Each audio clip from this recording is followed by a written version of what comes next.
صرافی که کلی ایونت و جایزه جذاب داره تا 9 یا 10 هزار دلار. با من همراه باشید.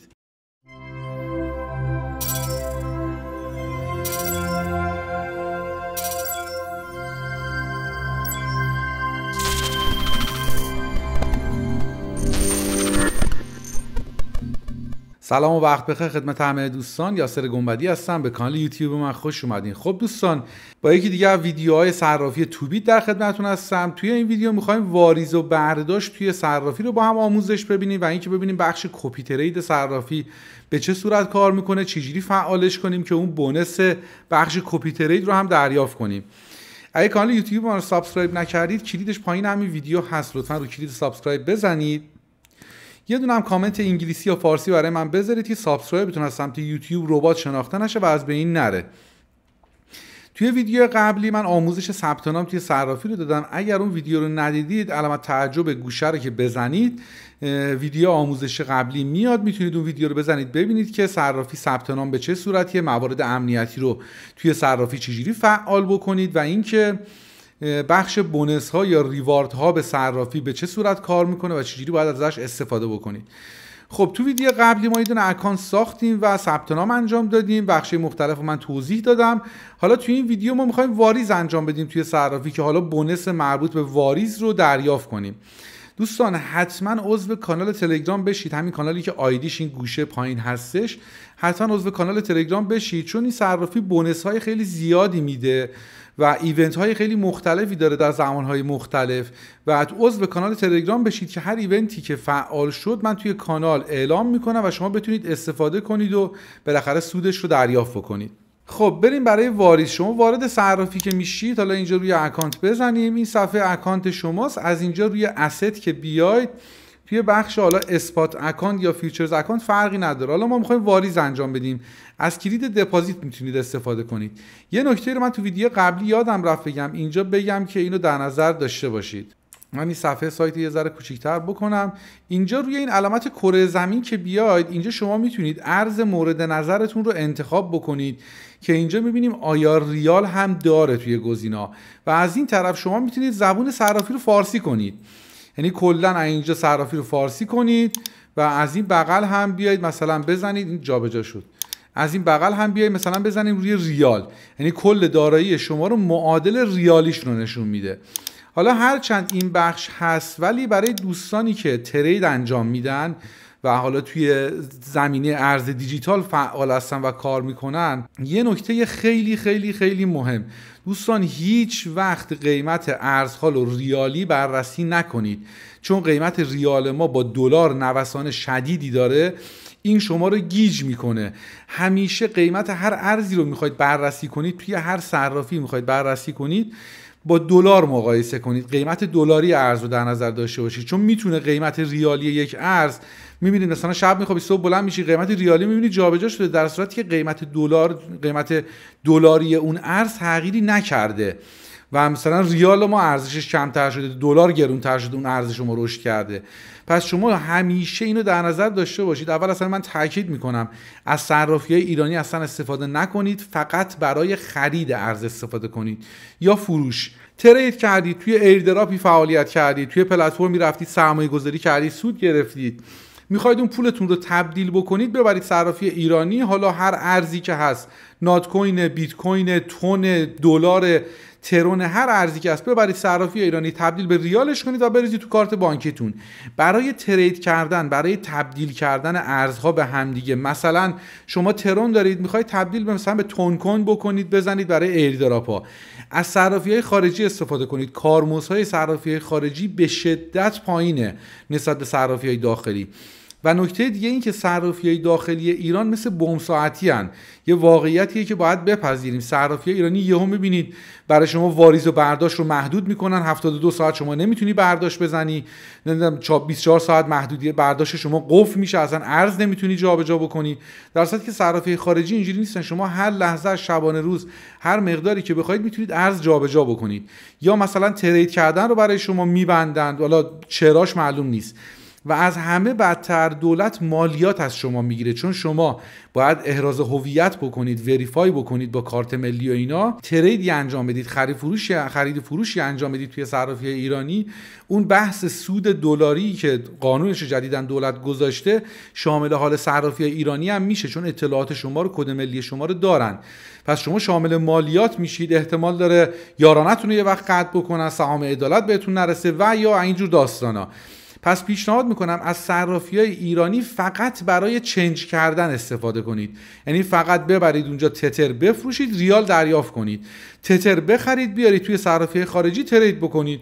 ارز دیگه‌ای می‌خواید بخرید، حالا چی میگن، ترون بخواید بخرید، اتریوم بخواید بخرید، یا هر ارز دیگه‌ای که لازم دارید بخواید برای ایردراپ ها تون بخرید، از صرافی‌های خارجی استفاده بکنید. این تراکنش‌های خورده‌ریزی که شما انجام میدید الان نمیدونید، یه سال دیگه 6 ماه دیگه یقتون میکنن، میگن آقا باید فلان قدر مالیات پرداخت کنید. پس قیمت ارز رو همیشه دلاری چک کنید، اصلا تبدیلش به ریال رو خودتون با قیمت لحظه‌ای انجام بدید، با قیمت ریال صرافی چک نکنید. خب بریم برای واریز. توی صرافی حالا من همه رو انگلیسی آموزش میدم، چون انگلیسیش خب هم راحت‌تره هم بهتره. اگر شما راحت نبودید میتونید صرافی رو فارسی بکنید و همه این بخشایی که من میگم رو فارسی بزنید.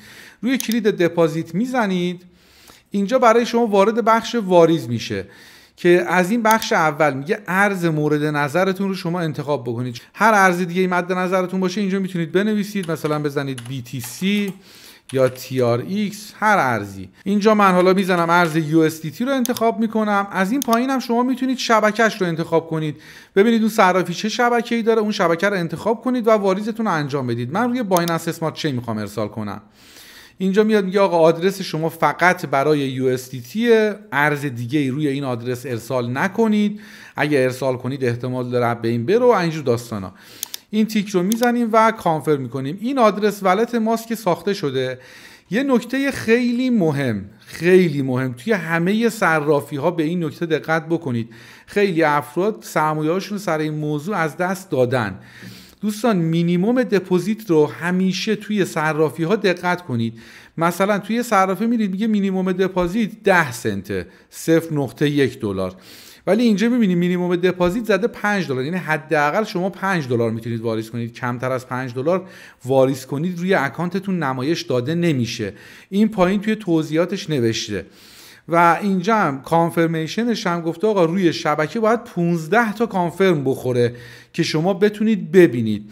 available for trade 15 network confirmation، برای ترید کردن باید 15 تا کانفرم بخوره، برای ویدرا کردن هم 15 تا. این دوتا الان روی ارز USDT روی شبکه بایننس اسمارت چین یکیه، ولی رو بعضی ارزها شاید فرق بکنه. میبینید برای بعضی از ارزها مثلا یه وقت میبینید زده که باید مثلا 50 تا کانفرم بخوره، 80 تا کانفرم بخوره. میبینید اون مثلا کانفرم خوردن برای ویدرا کردن، برای جابجا کردن، میبینید نیم ساعت یه ساعت زمان میبره که اون مقدار کانفرم رو بگیره. پس به این نکات دقت داشته باشید در زمان واریز. خب من برم یه واریز به این آدرس انجام بدم. این آدرس واریزی شما توی صرافیه برای ارز USDT روی شبکه بایننس اسمارت چین. اگر این شبکه رو من عوض کنم بذارم روی ترون، آدرس من عوض میشه، تغییر میکنه. خب شما اینجا مثلا میتونید بذارید روی بایننس اسمارت چین، این گزینه رو بزنید کپی میشه، یا اینکه میتونید این QR کد رو اسکن کنید و به این QR کد ارزتون رو واریز کنید. من برم یه واریز انجام بدم، بیایم برای ادامه ویدیو. خب من واریز رو توی ولتم انجام دادم، حالا منتظریم که بشینه به حساب. من وارد اثبات ولتم میشم، اینجا منتظریم که این واریزی که من انجام دادم بشینه. خب از سمت صرافی برای من کانفرمیشن اومد، یه رفرش میکنیم اینجا. این که هنوز واریز کانفرم نشده کامل. خب توی بخش هیستوری که بیایم اینجا ببینیم که برای ما اومده که یه واریزی در دست انجامه. اینجا هنوز کانفرم هاش کامل نشده که در حالت پندینگ. میبینید از نظر از 15 تا کانفرم هنوز هیچیش نخورده. باید صبر کنیم که این 15 تا کانفرم روی بلاک چین انجام بشه روی شبکه تا این تراکنش شما موفق بشه.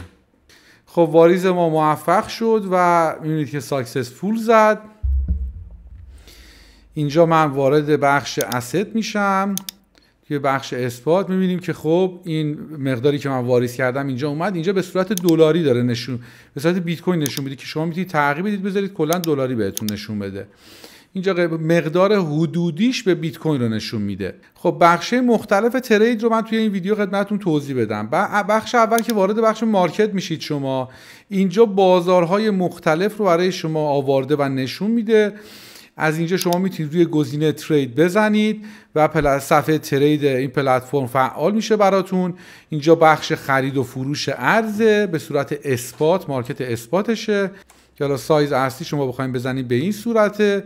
و دیگه این بخشش این بخش صرافیه. اینجا اوردر بوک رو شما دارید، ترید هایی که داره انجام میشه، چارتشه. از اینجا میتونید روی تریدینگ ویو بزنید ببینید و پنل ترید اثباتش هم به این صورت هستش. حالا بریم بخش فیوچرز، روی دایورتیوز میایم و USDT پرپچوال. اینجا یه سوالی از شما میپرسه که آقا شما تازه کارید یا ادوانس تریدرید. اگه تازه کار باشید که بزنید، یه سری احتمالا سوال از شما میپرسه.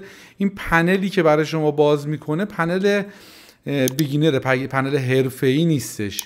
از اینجا میتونید ببرید رو حالت دمو تریدینگ.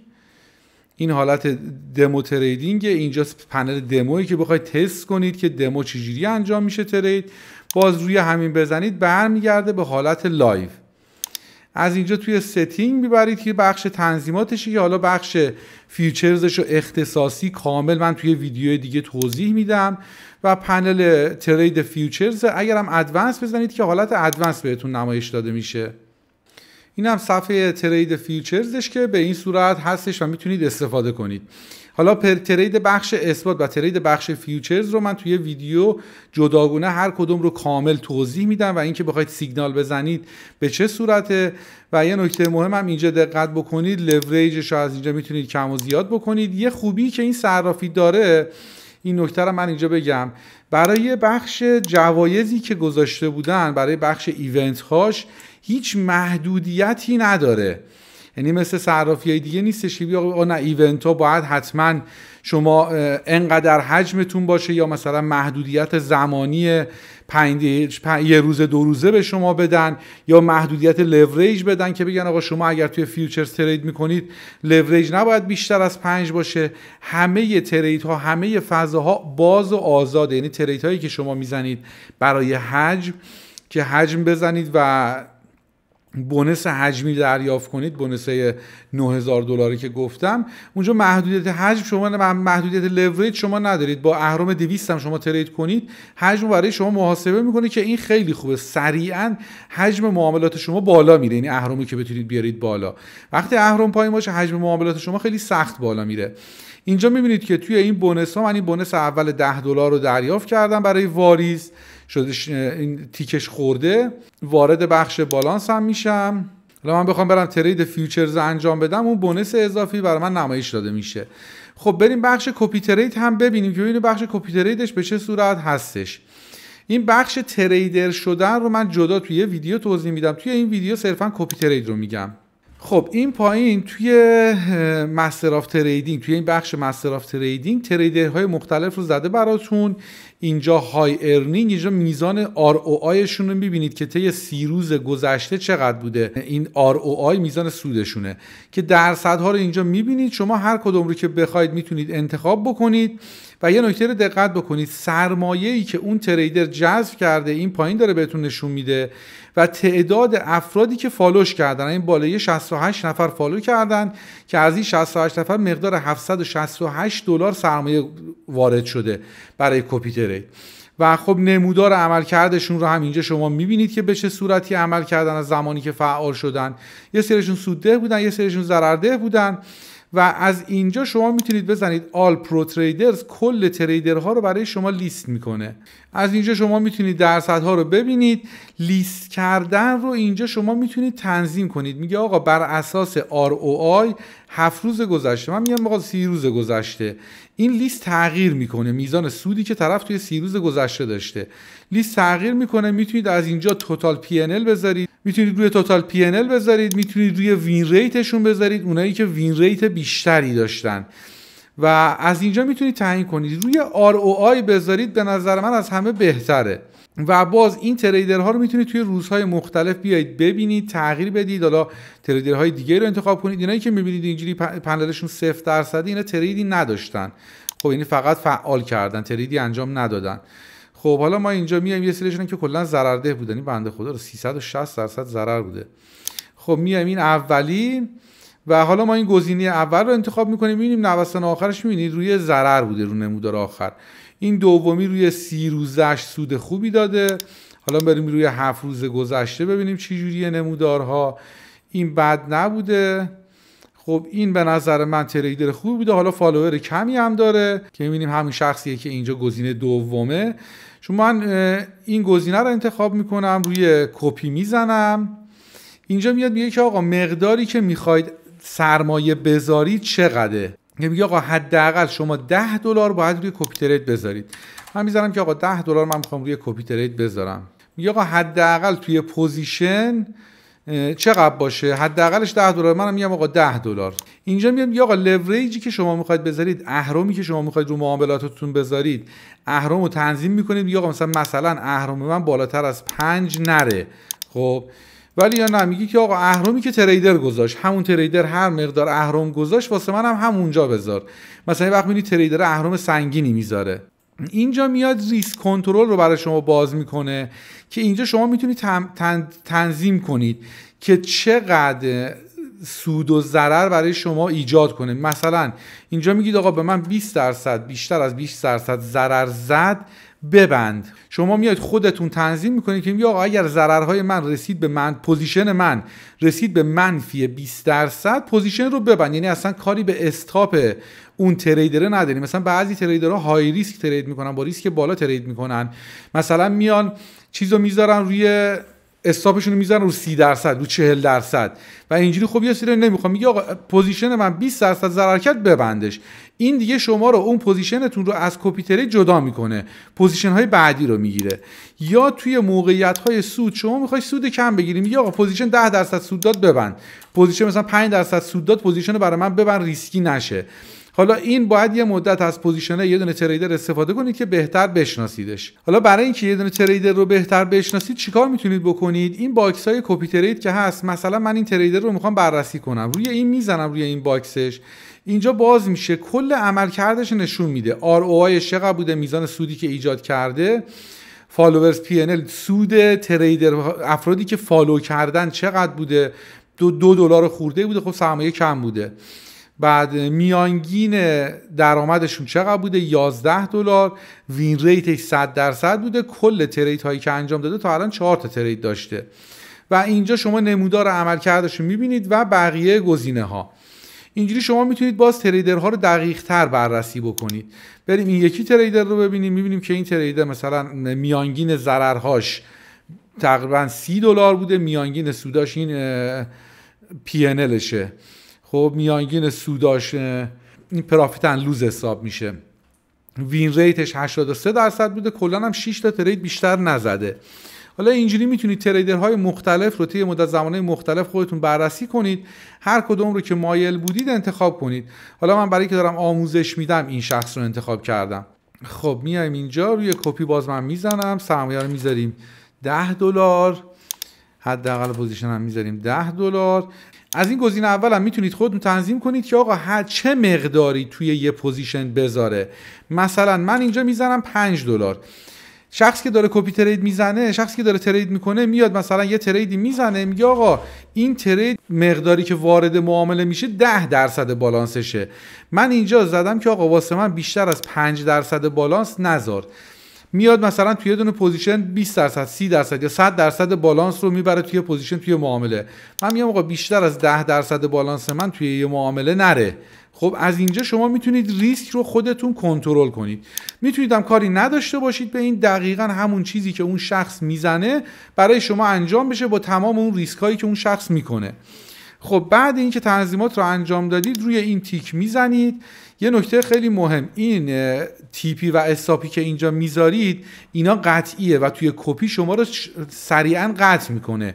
یعنی به اون مقدار ضرر برسید دیگه پوزیشن نمیمونه تا بیخ بره پایین و ضرر خیلی زیادی بشه. بعد اینکه این گزینه‌ها رو تنظیمات رو انجام دادید روی این تیک میزنید و اوکی رو میزنید. یه بخش دیگه داره فیکس ریشیو مود، فیکس اماونت مود، فیکس ریشیو مود. شما میاد میگید آقا من انقدر سود میخوام، انقدر سرمایه‌مه و این مقدار سود میخوام. خب اینم همون بخشه دیگه، زیاد پیچیده ای نیست.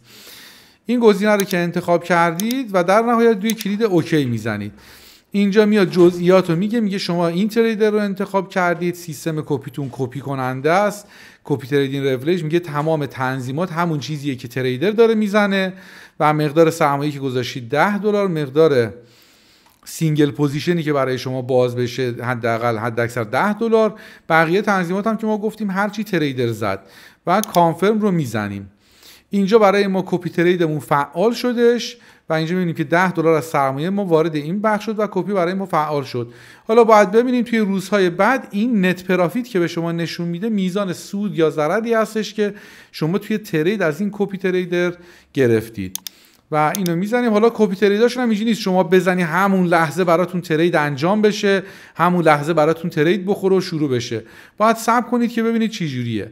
اینجا شما میتونید چند تا تریدر رو انتخاب کنید، سرمایه‌تون رو بین چند تا تریدر پخش کنید. الان من روی این زده بودم که میبینید این یکی‌ها کلیدش کپیه، این کلیدش ادیته. روی این یکی مثلا میذارم کپی، میام واسه این یکی هم $10 میذارم و اینم میذارم $10، بقیه تنظیمات هم همون، این تیکو میزنم و در نهایت اوکی میاد میگه آقا این تریدر رو شما کپی کردید و روی گزینه کانفرم میزنم. این الان یه دونه پوزیشن داره، میگه این یه دونه ترید زده منفی 105% این پوزیشنش. میگه که آقا این پوزیشن رو الان شما میخواید بگیرید یا نه؟ خب همین لحظه بزنید. من میگم نه اینو فعلا نمیخوام بگیرم. اینجا میبینیم که بالانس کپی ترید من شد $20. روی این گزینه من میزنم، اینجا میاد کپی کنندهای کپی کردنهای من رو نشون میده، افرادی که من ازشون کپی کردم. اینجا میاد جفتشون رو نشون میده، هر کدوم رو من بخوام استاپ کنم از اینجا میتونم استاپ کپینگ رو بزنم. اینجا توضیحات رو به من نشون میده، چقدر سود کردم، چقدر ضرر کردم، مقداری که من دریافت میکنم چقدر. من خب کپی انجام نشد دیگه، همین الان زدم. این اوکی میکنم. اگر سودی ضرری کرده باشید بهتون نشون میده. حالا شما این شخص رو کپی کردید، میخواید تنظیمات رو عوض کنید. میگید آقا مثلا من میخوام استاپ بذارم برای خودم، مثلا رو 10% ضرر سرمایه‌ام ببنده. این ادیت رو که بزنید از اینجا باز همون صفحه تنظیمات میاد، سرمایه‌تون رو بخواید بیشتر کنید یا کمتر کنید یا اینکه این تنظیماتی که پایین گفتم رو ادیت کنید. همون صفحه‌ای که اون اول اومد تنظیمات ادیت برای شما میاد. اینم از بخش کپی ترید. وقتی هم که سودش بیاد شما بخواید ببندید این استاپ کپی رو میزنید. هر وقت بخواید ببندید سودش برمیگرده به اکانتتون و اون موقع میتونید شما برداشت انجام بدید. اینجا الان بیایم نگاه کنیم، از توی بالانس من این مقدار $50 که من داشتم $40 مونده تو بخش اثبات، $10 اتوماتیک رفته تو بخش فیوچرز. این $10 رفته به خاطر کپی ترید. خب که رفته توی اکانت برای کپی ترید. حالا ترید هایی که بخوره برای منم ترید انجام میشه. بریم بخش برداشت رو هم با هم دیگه بررسی کنیم. من این کپی تریدا رو ببندم. خب من باز وارد بخش اسید میشم، کل بالانس هم باز برگشت توی بخش اثبات. برای برداشت کردن شما روی کلید ویدرا میزنید. از اینجا شما ارز مورد نظری که میخواید برداشت بزنید رو انتخاب میکنید. حالا هر ارزی که هست، اینجا یه سری ارزا رو خودش این اول گذاشته که در دسترس باشه براتون. حالا هر ارز دیگه که شما میخواید، من ارزم خب تتر بود، روی USDT میزنم و از اینجا میگه آقا روی چه شبکه‌ای میخواید برداشت بزنید. من شبکه بایننس اسمارت چین انتخاب میکنم. اینجا میبینید که شبکه رو میخواید انتخاب بکنید، شبکه رو انتخاب میکنید و میگه که آدرس ولتتون رو اینجا وارد کنید. خب این آدرس بایننس اسمارت چین من اینجا میاد میگه که آقا چقدر میخواید برداشت کنید. مینیمم به برداشت رو زده $10.30. خب به این مینیمم دقت داشته باشید همیشه.